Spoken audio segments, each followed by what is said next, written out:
Hello, BookTube. It's Joshua here, and I'm just going to make a little video talking about potential reading projects in the future. Uh, right now, uh, I'm only reading Dante and Pride and Prejudice right here. This is the complete novels, but I'm just reading the Pride and Prejudice section, and yeah, that's all I'm reading right now. But I've been watching David Novak's channel, and he's often mentioned a longer reading project that he has.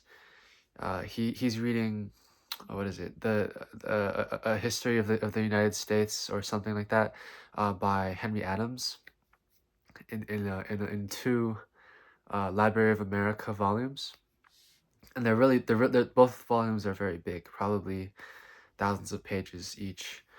Uh, and so I saw that I think he mentioned that he was reading 20 pages a night or something along those lines, and he was just reading it every night, alongside his other books that he was reading. And I thought I thought I would like to try something like that. I don't typically do that. I'm not used to doing that. I'm used to just focusing on one or two books maybe, and getting through those. But uh, it might be interesting to try reading in a different way. So I was thinking I might pick up something like this to read long term. This is this is the first of two volumes titled "Reporting World War II." It's Library of America, and it collects uh, American journalism uh, during World War II, um, and it kind of just collects it all together, and you can read the articles, all kinds of articles, really fascinating stuff, and it also includes photos here. Who is this? Yeah, this is William L. Shirer, uh, in August 1942. Super cool.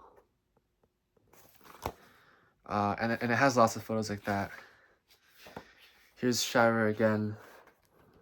I don't know if you can see very well, but yeah, just really fascinating stuff. And each volume, there are two volumes, and I'm only holding the first one. Each volume is about 900 pages if you include notes and a chronology of the war.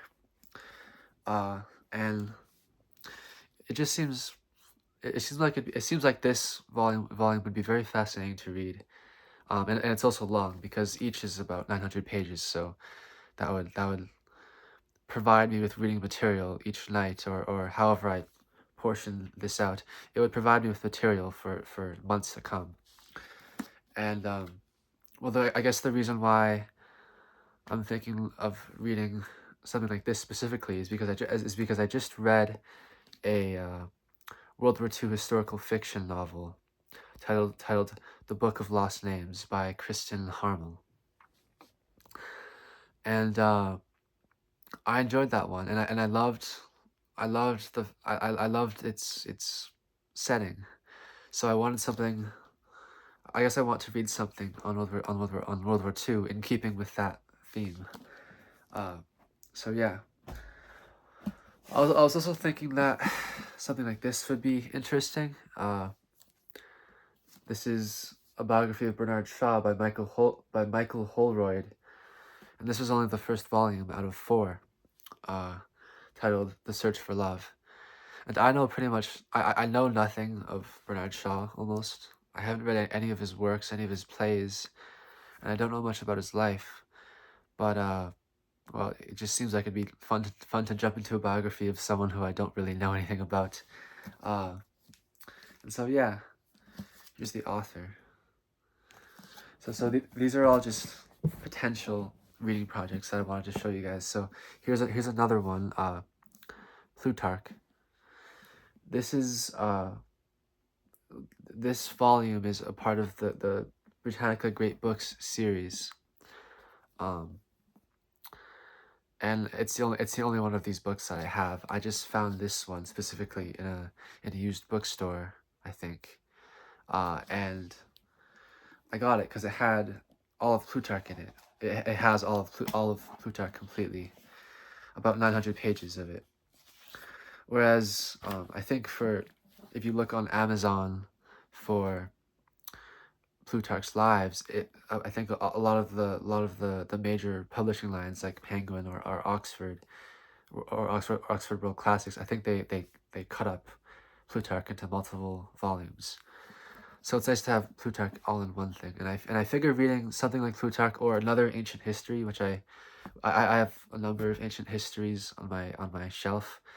Something like that would also be interesting for this kind of reading project. I have some of the landmark volumes on my shelf, which I haven't gotten to at all. So, uh, but also I thought maybe a poetry reading project would also be pretty interesting. Here's E. Cummings, The Complete Poems, 1904 to 1962. And this thing is really big. It has over 1,000 pages of poetry in it, and a lot of it looks really crazy. A lot of it is here. I'll try to find something that looks really demented, like this. Like, what is this?